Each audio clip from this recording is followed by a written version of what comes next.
እውነተኛ ፍቅር አሉ እንግዲህ ሲባል ነውና ማለት ነው። ይሄ የኔ ማር፣ የኔ ፍቅር፣ የኔ ቆንጆ ወለላዬ፣ ሽታዬ በማለት አይደለም አሉ።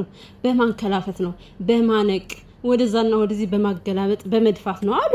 እንግዲህ አሁን አዲስ የመጣ ፋሽን ነው መሰለኝ። ይሄ ደግሞ የሚፈጠረው በሄሉና በያብ መካከል ያለ ፍቅር እውነተኛ ፍቅር ነው። እውነተኛ ፍቅር ያቡ ማለት ነው። ሄሉን አፈቅርሻለሁ የሚላት 40 ክንድ ድረስ እያባረረ እየደፋት ነውና እንደ ሄሉ እየጣላትሽ ይደፋ ጣላትሽ እንከላበት። ዛሬማ በጣም ነው የተንከላበትሽ እኮ በዚህ ደብል ድንጋዩን አናትሽን ፈልጦሽ ቢሆን ማን የሚጎዳው? እውነት ሰላም ሰላም፣ እንዴት ናችሁ ውዶቼ? ደህና ናችሁልኝ? አለው ፈጣሪ ተመሰገነ ይሁን። እናንተም በያላችሁበት ሰላማችሁ ይብዛልኝ። እና ቤተሰቦቼ እንግዲህ ማለት ነው ያብ ስራ ያው ፍቅሩን የሚገልጸው እንደዚህ ነው፣ በማነቅ ነው። ብዙ ጊዜ የሚታወቀው ያብ ስራ በማነቅ ነው፣ በማንከላፈት ስለሆነ ፍቅሩ የሚገለጸው እንዲህ በኖርማሉ ሲቆሞ ሲያወራ ማይቻው አላውቅም። እንደው ይሄ ልጅ ግን ጸበል መግባት አለበት፣ በእውነት ነው የምላችሁ። ምክንያቱም የአንገት ማነቅ ችግር አለበት። በእውነት የምር እንደዚህ አይነት ፍቅር ግን ያገኘን ብላችሁ እንዳትጸልዩ። እንደው ከጸለያችሁ እንደዚህ አይነት ፍቅር እንዳያገኘኝ በሉ። እውነቴን ነው። ሰላማችሁን የሚበጠበጠውና አልፎም ተርፎ በዶበል ድንጋይ አናታችሁ ልትባሉ ትችላላችሁ እንዴ! ዛሬ እኮ እንደው ፈጣሪ ረድቷት እኮ ነው ሄሉዬ። ሸፍኗት ጠብቋት ነው። ወገብ ዛላዋን አዋሎ ጥሏት ነበረ። ጉድ እኮ ነው እንዴ ያብ ስራ ማለት ነው። ቤተሰቦች አሁን ከዚህ ጋር ምንድነው ለምንድነው በነሄሊ ማሳሪ የምትሉኝ ማለት ነው ውዶች? እሰራለሁ አሁን ከተወሰነ ጊዜ በኋላ እኮ ነው ቻናሌ ልክ አይደለም እና ውዶቼ ያው በአዲስ መልኩ መምጣት ስለፈለኩኝ እመጣለሁ ከትንሽ ቀን በኋላ እና በዛ እንገናኛለን። በሰፊው እንሰራለን። ችግር የለውም። በደንብ ነው የምንፈተፍተው ማለት ነው። ግን አዲስ ቻናል ነው ከፍቼ የምመጣውና አሁን ዛሬ አላስችላለኝ ነው የእውነቴን ነው የምላችሁ። አላስችለኛለ እንዴ! አሁን ሰሞኑን ያብ ስራ ሲያደርገው የነበረ ባለፈው ቪዲዮ ሰርቼ ነበር። ማለት ፈተናም ሊሆን ይችላል፣ ግን ደግሞ ይሄ የሚያስጠላ ፈተና ነው ብዬም ተናግሬ ነበር። እንደተባለው ፈተና ነው።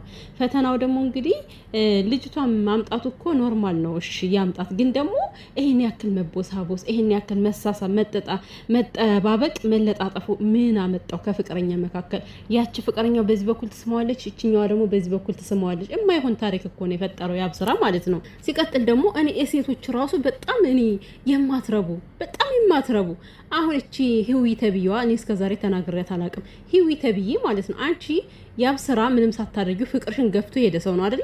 በዚህ አይነት ስራ እንዴት ነው ልትተባበር የምትችይው? ሲጀመር አንደኛ ነገር ክብርሽን የሚያወርድ አንድ ብቻ አይደለም እኮ የቤተሰብሽን ክብር የሚያወርድ ነው አይደል እንዴ? በቃ የሆነ ሰው ፍቅረኛችሁ ነበረ፣ ተለያያችሁ። ከሱ ጋር ምን ያገናኛችኋል? በማይታገዝ ነገር ለማገዝ ውጥን የምትሉት ውጥንጥን ሁላ። ከዛ ደግሞ ክብሬን አውርጄ የራስሽ ጉዳይ፣ ክብርሽን ያወረድሽው ራስ ነሽ ህዊ ተብዬዋ ማለት ነው። ለምትወዱ ሰው ደግሞ ምንም ነገር ከማድረግ ወደ ኋላ አትበሉ። ነገ ሙችልኝ ቢልሽ ትሞቻለሽ። ያብ ስራ ምን እች ብቻ እኮ አይደለችም። እች ማን ነበረች ከዚህ በፊት የነበረችው ፍቅረኛው ልዩ ራሱ ማለት ነው። ሄሉን ለማስቀናት ከሱ ጋር አድሬያለሁ፣ ሰሚዋለሁ፣ ኪስ አድርገናል ምናምን እያለች ስታወራ የነበር ያልተፈጠረ ነገር እና ማለት ነው። ሴቶች ለምንድን ነው ለራሳችሁ ክብር የማይኖራችሁ? ለምንድን ነው ክብረ ቢስ የምትሆኑት? ከዛ ከተሰደባችሁ በኋላ ደግሞ እንደዚህ ብሎ ክብሬ ወርዶ ምናምን ለምን ወርዶ ዘጭ አይልልሽም? እያንዳንድሽ ክብርሽን መጠበቅ ያለብሽ ራስሽ ነሽ። እና ውዶችዬ አሁን ወደ ሄሉ ልመለስላችሁና ማለት ነው። አሁን ሄሉ ደግሞ በተራዋ እንግዲህ ያብ ስራን እያንከላፈተችው ነው። ያው ከልቤ ውስጥ ሰው አለ ብላለች። በመጀመሪያ ሰው አስታወስከኝ ስትለው ነው የመጣብኝ። ግልጹ ስነግራችሁ እንዳልክ መጣብኝ በጭንቅላት። ሄሉሻ የሚላት እንዳልክ ነው። ናቲ ሄሉ ነው ሲላት የምሰማው። እንደ ሄሉሻ ሲላት ሰምቼ አላውቅም ናቲ የምር። እንዳልክ ግን ሄሉሻ በቃ ሄሉሻ ነው የሚጠራትና እንዳልክ ነው ዛሬ ብልጭ አለባት። እና ሄሉዬ የምር ወደ እንዳልክ ልትመለሽ አሰብሽ እንዴ? እንደው እሱ ይሻልሽ ይሆን? አሁን እኮ የሚሻልሽ ሰው እኮ ነው የጠፋኝ። ያ ማን ነበረ ናቲ? ከዛ ወላንሳ ነው ወለንስ የምትባለው ከነጫ ጋር አንድ ሰሞን ዝል ሲል ከዛ እሷ ሄዳበት ደግሞ የፍቅር ሙዚቃ እየለቀቀ የት ገባሽ የት ወጣሽ እያለ ነበር። ጥላው ሄዳ ነው መሰል ወላንሳ ነው ቤተሰቦች የምትባለው እንደዛ ነገር። እና እሱ ይሻልሻል ስል ጭራሽ ከነጮች ጋር አረጥ እያለ ነው ናቲ። እና ተመለሽ ወይ ወደ እንዳልክ አታረጊውም። ግን እኔ አስታወስኩ ስትል እሱ ነው የመጣብኝ እንዳልክ ማለት ነው። እና አሁን ዋናው ቁም ነገሩ ማለት ነው ሄሉ እኔ እነዚህ ሰዎች ነገ ሊቀጥሉም ላይቀጥሉም ይችላሉ። እኔ አይመለከተኝም። አንድ ነገር መናገር ስለፈለኩ ነው። ከዚህ ጋር ሄሉ ይሄ ልጅ ልታፈቅረው ትችላለች፣ ልትወደው ትችላለች። በጭራሽ ግን ይሄ ሰውዬ አንድ ቀን የሆነ ነገሯ ስበብ ነው የሚሆንባት። በእውነት ነው የሚላችሁ። እሺ አሁን ፍቅረኛሞቹ ነው በአንድ ላይ እየኖሩ ያለ የሆነ ከባድ ጥፋት ብታጠፋ የአብስራ መቼም እንደማይምራት ነው የምነግራችሁ። መቼም ነው ሊምራት የማይችለው። አንደኛ ነገር ገና ከወዲሁ የሰውን ባህሪ የሰውን አመለካከት ማወቅ ይቻላል። ሄሉ አንቺ እድሜ ልክሽን እንደዚህ እየተንከላፈትሽ እየተዳፋሽ መኖር የምትፈልጊ ከሆነ መብትሽ ነው፣ ማፍቀር መብትሽ ነው፣ ከሱ ጋር መኖር መብትሽ ነው። ነገር ግን ተከብረሽ በስነ ስርዓቱ ራስሽን ሴትነትሽን አስከብረሽ የምትኖሪ ከሆነ ያብስራ አይሆንሽም። 4 ነጥብ። ይሄ እውነታው ነው። በእኔ እይታ ነው የምነግራችሁ። እኔ አላውቅም በእናንተ እይታ፣ በሄሉ እይታ። በእኔ ግን ይሄ ሰውዬ እንኳን አይደለም ለፍቅር 40 ክንድ ከኔ እንዲርቅ ነው የማደርገው። ምክንያቱም ሴት ልጅ ልትከበር ነው የሚገባት እንጂ አንገቷ አይታነቅም። ሲጀመር ምንድነው የዶሮ ማነቂያ ሲባል ያብስራ ማለት ነው። የሄሉ አንገት የዶሮ ማነቂያ ነው እንደሚመስል ምንድነው? እኔ እኮ ችግር ምንድነው? ለምንድነው ልጅቷን የምታንቃት? ለምንድነው የምታንከላፍታት? ማውራት ካለበት በስነ ስርዓቱ ስሜትህን ግለጽ፣ አውራ፣ አብራራ። ዛሬ ደግሞ ጭራሽ ዶበል ድንጋይ አንስተ ልጅቷን ማባረር፣ ወገብ ዘራዋን እችን ትንሽዬ ወገብ ልትሰበር የቀረበች ወገብ በዛ ድንጋይ ወገቧን ብለህ ልትቆም ነው ልትበጥሰው ነው። እንፈልጋታለን ሄሉሻም ማለት ነው እንዴ። ምን እየሆንክ ነው? ቢያንስ አንተ ለመረጋጋት ሞክር።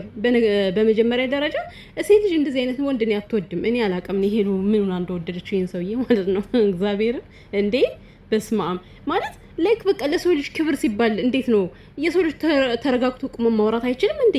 ተረጋግቶ ቆሞ አያወራም። እኔ አንገቷ ረጅም ስለሆነበት ይሁን አላውቅም። ለምንድን ነው አስሬ እጁ ሰደድ ነው የሚለው? ስለዚህ ይሄ ነገር የሆነ ምናምንቴ ስላለበት የሆነ ሱስ ነገር ስላለ ከዚህ ጋር ያብስራ እጅህን በጸበል አስደብድበው ሄድና አሁን ቶሎ ብለህ እጅህን በጸበል በቃ እጅ ከሴቶች አንገት እንዳይደርስ መድኃኒዓለም እርዳኝ ብለህ ማለት ነው በጸበል ያሟል እንዴ?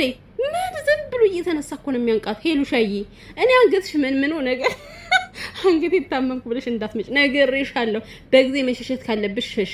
ፍቅር እያልሽ ማለት ነው ከኔ ህይወትሽ እንዳታጭ። አንድ ቀን ተናዶ የሆነ ቦታ ላይ ወስዶ ካጋጭሽ ማለት ነው እዛ ክንችር ነው የምትይው። ነግሬሻለሁ። በእውነት ያስጠላል እንደዚህ አይነት ነገር ማለት ነው። እዛ ድራማ ነው ምናምን ነገር ልትሉ ትችላላችሁ። ድራማችሁን ከዛው ጣሉት። ምክንያቱም ይሄ የሚያስጠላ ስራ ማለት የሴት ልጅ ክብር የሚያወርድ ሴት ልጅ እንደዚህ አባሮ እዛ ሜዳ ላይ የሚደፋ ድራማ ለማን ነው ትምህርት የምትሰጡት? ገና ለታዳጊዎች እንደዚህ አይነት አሁን ለምሳሌ ታዳጊዎች ሲያድጉ ነገ የሚያፈቅራት ሴት እንደዚህ አባሮ እንዲደፋት ነው? እንደዚህ አንገቷን እያነቀ እንደፈለገ እያዳፋ እንዲያወራት ነው? እንደዚህ ነው። ይሄ ነው ድራማው። ይሄ ነው ለነሱ ለሰው የሚያስተምሩት።